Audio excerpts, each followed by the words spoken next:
Hali gani mwanafamilia wa channel tupendwa hii hapa ya Bizoza Media.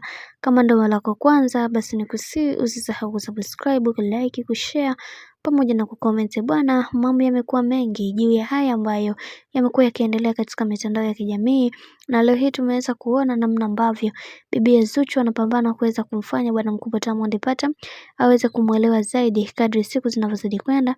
Najua kuna mengi ambayo amekuwa akiyapitia katika maisha yake, lakini ukweli ni kwamba Zuchu amekuwa moja kati ya mtu ambaye mara zote anatamani kuweza kuona akitengeneza furaha yake yeye kama yeye na kuto kumwangalia mtu mwingine, jambo ambalo limeweza kuwavutia mashabiki wengi na kumwambia kwamba hii style akienda nayo bibi Zuchu atatoboa sana katika maisha yake, kwa sababu kuna vingi ambavyo vipo na kila mtu anatamani sana kuweza kuhakikisha kila kitu kinakuwa katika misingi na mikakati iliyo bora zaidi, na wengi wao waliweza kuzungumza vingi juu ya hiki ambacho kinachoendelea sasa, na wakasema kiukweli kutoka moyoni kuna namna ambavyo naamini kila kitu kinakuwa katika mikakati na misingi iliyo bora, na wengi wao walitambua hili toka muda mrefu. Hivyo bibi Zuchu amekuwa moja kati ya mwanamke ambaye mara zote anatamani kuweza kuona maisha yake akiwa na furaha kadri siku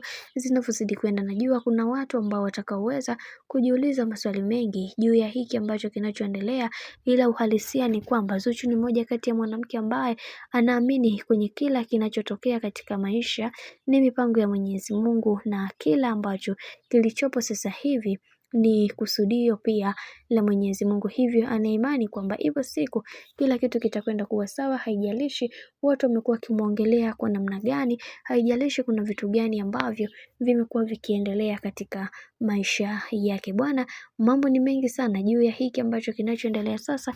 Mimi naomba usisahau kusubscribe, kulike, kushare pamoja na kucomment.